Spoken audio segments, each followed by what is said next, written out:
Welcome back to the deep dive. I want you to do something for me before we start. Picture a house.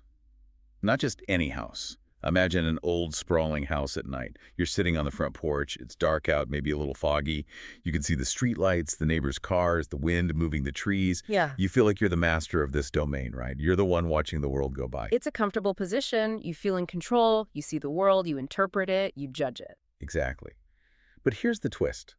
While you're sitting on that porch, staring at the street, there is someone else inside the house. Someone in the basement. Someone in the attic.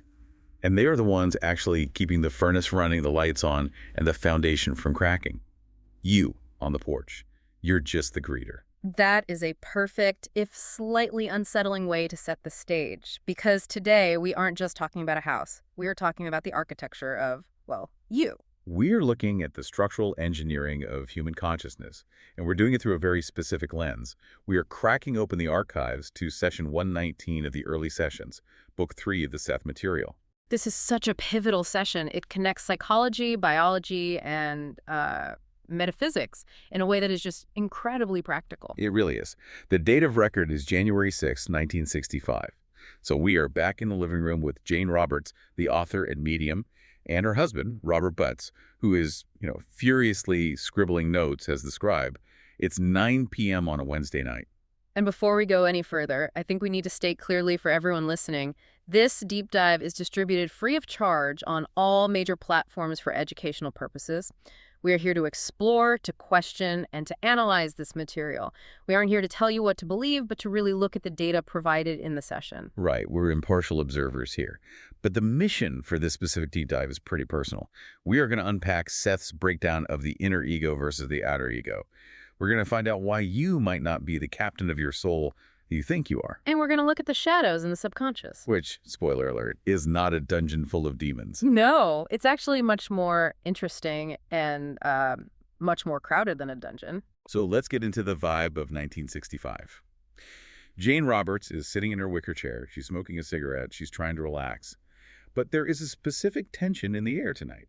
Because before the session started, Jane had been doing some homework. Right. She wasn't just sitting around waiting for Seth to show up. She was reading. And specifically, she was reading Carl Jung. The heavy hitter of psychology. The Titan, yeah. Jane was reading about Jung's concept of the animus. Now, for those listeners who haven't dusted off their Psych 101 textbooks in a while, we should probably clarify what that is. Please do. Because when I hear animus, I think of video games. Or maybe just someone being angry. Different context entirely. In Jungian psychology, the animus is described as the unconscious masculine side of a woman. Jung believed that women have a feminine conscious persona, but deep in their subconscious, there is this masculine archetype, the animus. And for men, it's the anima, the inner feminine. Okay, so it's like a subconscious gender counterweight. Essentially, it's a personification of drives and traits that aren't being expressed on the surface. So Jane is reading this, and she's channeling Seth, who presents as a male personality with a very distinct, authoritative voice. I can see where her mind is going. She's sitting there thinking, wait a minute, is Seth real? Or is he just my animus? Is he just this Jungian psychological construct popping up to say hello? Exactly. She's looking for a rational, psychological explanation for her experience. She even tells her husband, Rob, I think Seth might talk about the self-conscious inner ego tonight. Yeah. She's prepping herself for Seth to come through and say, yes, Jane, you caught me. I am your animus. She wants alignment. She wants the ghostly world to match the textbook world. She wants safety. If it's just psychology, it's safe, it's categorized, it's not so spooky. But that is not what happened. Not at all. Seth comes through, and he immediately, and I mean immediately, claps back at Carl Jung. It's one of the funniest moments in the early sessions because it's so petty, but also so profound. Seth says, quote, I would like to mention here that I am not Jane's animus. He doesn't waste any time. He really doesn't. He picked that thought right out of her mind. But he doesn't just deny it. He critiques the theory. He admits that Jane has an animus. He validates Jung's theory to that extent. He says, yes, the animus exists, but then he says, Jane's animus is indeed quite a different sort of chap from myself. A different sort of chap. I love the phrasing. It's so distinct. It feels like he is dusting off his coat and standing a bit taller. It is. And he goes on to say that Jane's actual animus, her internal masculine archetype, is much more omnipotent to her subconscious than Seth is. Wait, let's break that down. What does he mean by omnipotent in this context? Because that sounds like a big word to throw around, but a psychological concept. He means that the animus is a structural part of her own psyche. It's part of her mental plumbing, you know. It has a huge influence on her subconscious drives, her daily behaviors, her hidden desires. It runs the show from behind the scenes in a way Seth doesn't. Seth is claiming to be an outsider, a visitor. So he's saying, if I were your animus, I'd have way more control over your plumbing than I actually do. Exactly. He says, nor could I possibly live up to James' animus. It's almost a humble brag. He's saying, I'm just a teacher. That animus thing, that's a powerhouse inside of you.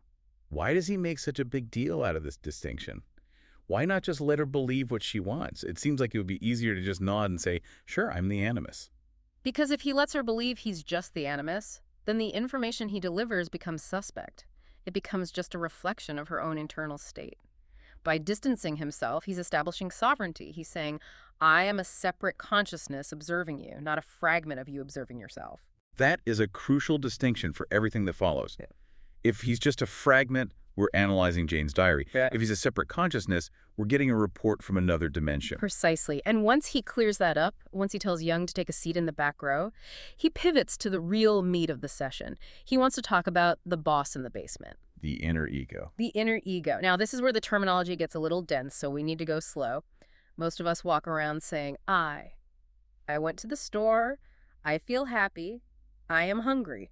Right. That's me. The person talking right now. The person who chose which socks to wear this morning. Seth calls that the outer ego. That is the part of you that faces the world. It deals with traffic, it pays taxes, it remembers your phone number. But Seth introduces the concept of the inner ego as the organizing principle within the subconscious. Organizing principle. That sounds bureaucratic, like a filing clerk who sorts the mail. It's much more than a clerk. Think of it as the chief engineer. Seth says the inner ego looks into other worlds' dimensions where the self originated. To us, to our conscious minds, the inner ego seems dormant. We don't hear it talking. We don't hear it debating what to eat for lunch. So we assume it's asleep. We assume it's just this dark, quiet void. But Seth says it is the most awake part of you. In fact, he calls it the manager of survival. Okay, let's dig into that manager of survival title, because I think we take our survival for granted. We think survival is looking both ways before crossing the street. We absolutely do, but that is surface-level survival. Let me ask you, right now, are you consciously telling your heart to beat? No. Yeah. I mean, I can feel it beating if I pay attention, but I'm not telling it to. Are you consciously measuring the oxygen levels in your blood and adjusting your respiration rate?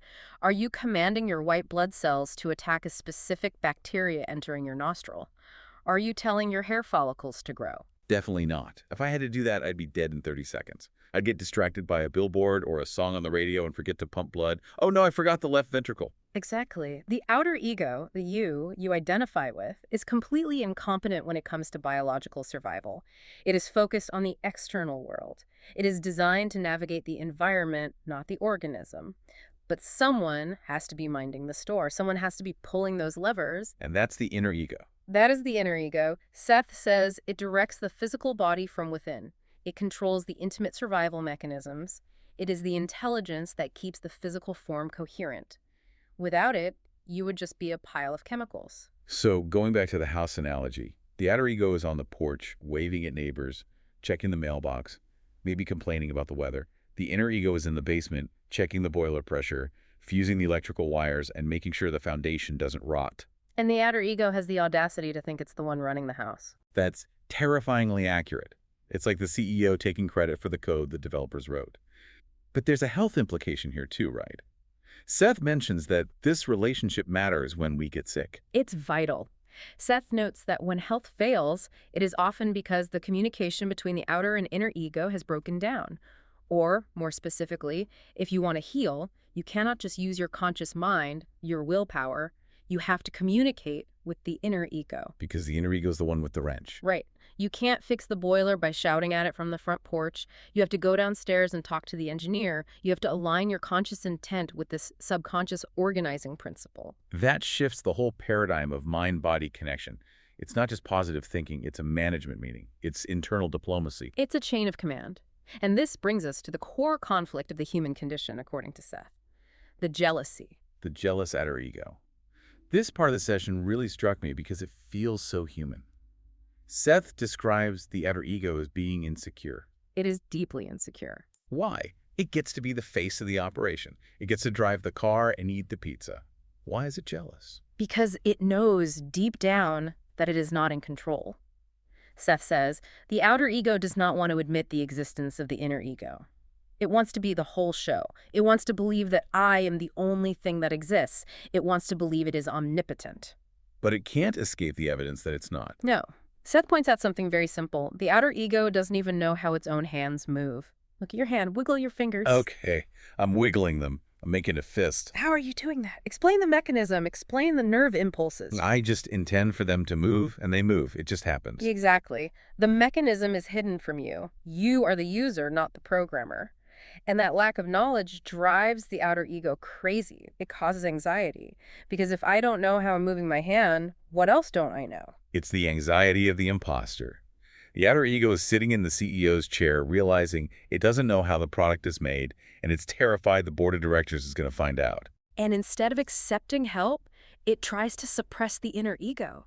It tries to pretend the basement doesn't exist. It shuts the door and locks it. Seth uses a specific metaphor here about a mirror to explain why the outer ego is so blind.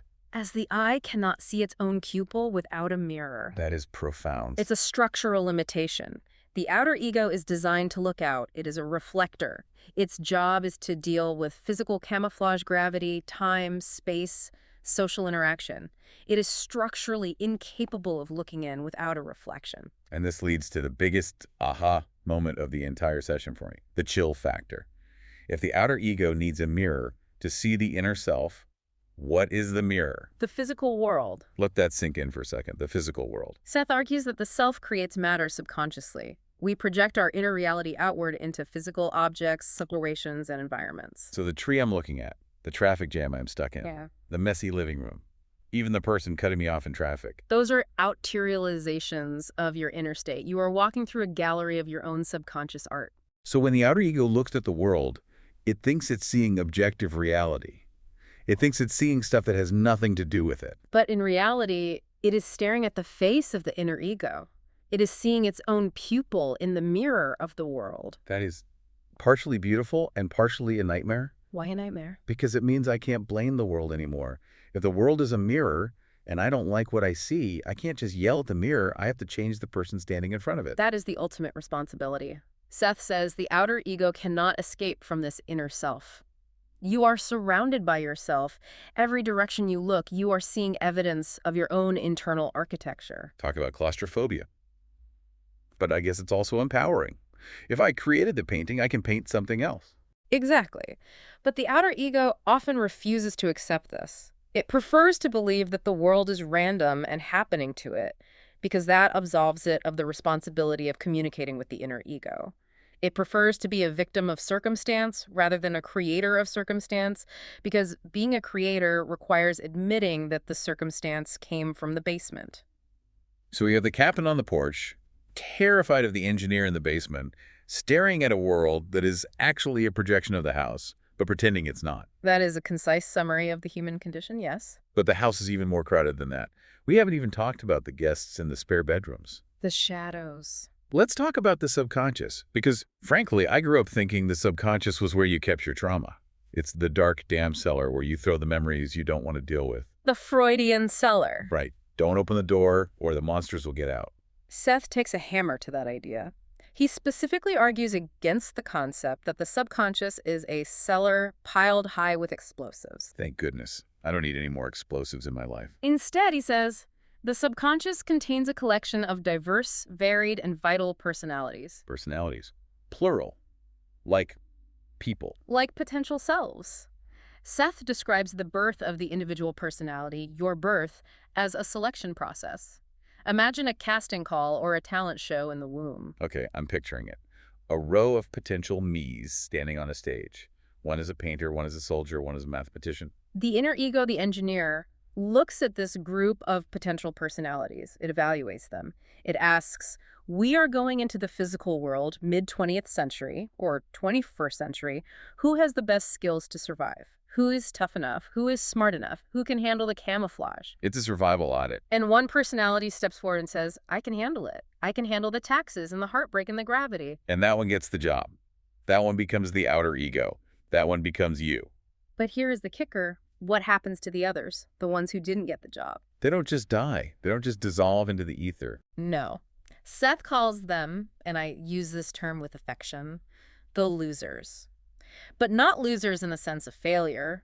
Losers in the sense of the competition. They remain in the subconscious. They are the shadows. But they are still alive. They are vital. They have their own needs, their own drives, their own interests. They are hanging out backstage watching the show. That explains a lot. It really does. Because Seth says these inner personalities expect the outer ego, the winner, to represent them. Oh, so the outer ego isn't just a dictator.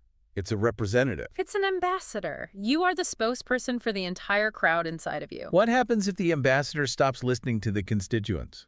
What if the outer ego gets too rigid and says, no, I am only this. I am only a serious business person. I have no time for art or play. Rebellion. Mutiny on the bounty. Seth says if the outer ego becomes too narrow or stops representing the diversity of the inner self, these subpersonalities rise up in arms. What does a subpersonality rebellion look like in real life? Does my head spin around? Do I start speaking in tongues? Usually not that dramatic. It looks like acting out of character. You know those moments where you snap at someone for no reason? Or you have a sudden urge to quit your job and move to Peru? Or the slip of the tongue where you say exactly what you didn't learn to say? I don't know what got into me. Seth would say, correct. The outer ego didn't do that. One of the shadows grabbed the wheel for a second. Because they were feeling neglected. Because they demanded expression. Seth says they might express themselves through a momentary weakness or take over a single function like speech or motion just to vent the pressure. This totally reframes the idea of shadow work. It's not about fighting demons or suppressing evil urges. It's about being a better team leader. It's about integration. It's about the outer ego turning around and saying, okay, I hear you guys back there. We can take a painting class. We can take a day off. You don't have to sabotage the car just to get my attention. It's strictly internal politics. It is, and it makes you realize that the definition of self is much wider than we think. We try to be so consistent. I am this type of person. But Seth is saying, you are a collection. Don't make the box so small that the rest of you can't fit. I love that. Don't make the box so small the rest of you can't fit. That should be on a t-shirt. Now, there is a technical term that Jane and Seth actually coined in this session to describe this whole process of the inner becoming outer. A vocabulary lesson for the deep divers. The word is outterialization. Outterialization. It's a clunky word. It sounds like something a corporate consultant would invent. It is, but it's accurate. Outmaterialization. It describes the process of the inner self becoming objectified, becoming physical matter. And this leads to a massive philosophical flip in this session.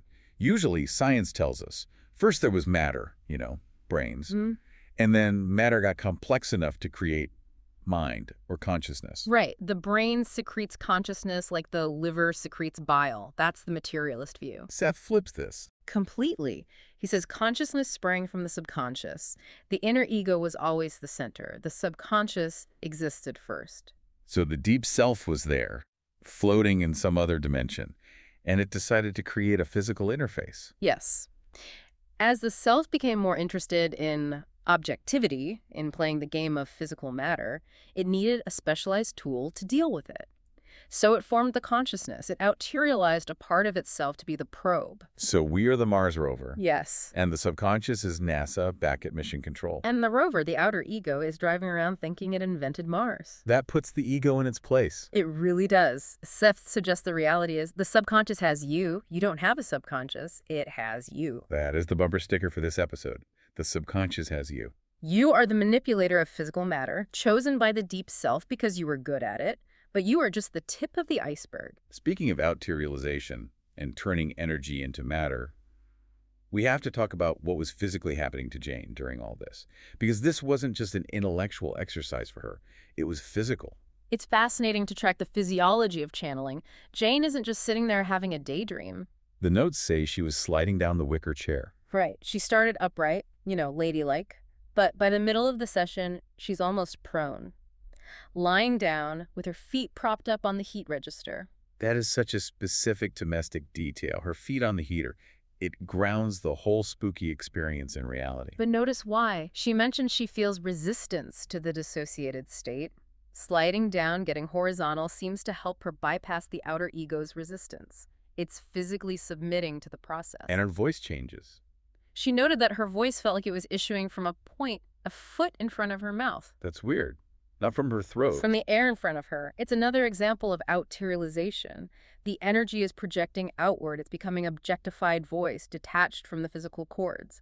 And it wasn't just during the session. We have the PsyTime notes. Yes. Jane kept a private notebook of her psychic experiences outside of the Seth sessions, and the entry for January 11th, just a few days after this session, is wild. This is the kneecap snap. The kneecap snap. Walk us through this. So she's sitting there, minding her own business. Suddenly she feels this cluttering motion inside her head. She describes it as angry or upset symbols. Not words, but a jumble of emotional sound and static. Like tuning between radio stations. But emotional, angry, static, and she feels like she's picking up someone else's turmoil, possibly a family member's. But here's the kicker. At the exact moment she feels this jumble in her head, her left kneecap instantly snaps. Like a reflex test. A violent kinetic jerk snaps upward. Why does that matter? It sounds like a muscle spasm. It matters because it validates the theory Seth just gave. Energy, emotional, subconscious energy translated directly into physical motion. It didn't go through the brain's decision center. It didn't ask the outer ego for permission. It bypassed the captain and moved the ship. It outterialized as a kick. Exactly. The inner turmoil found a physical release valve. It shows that the boundary between mind and body is porous.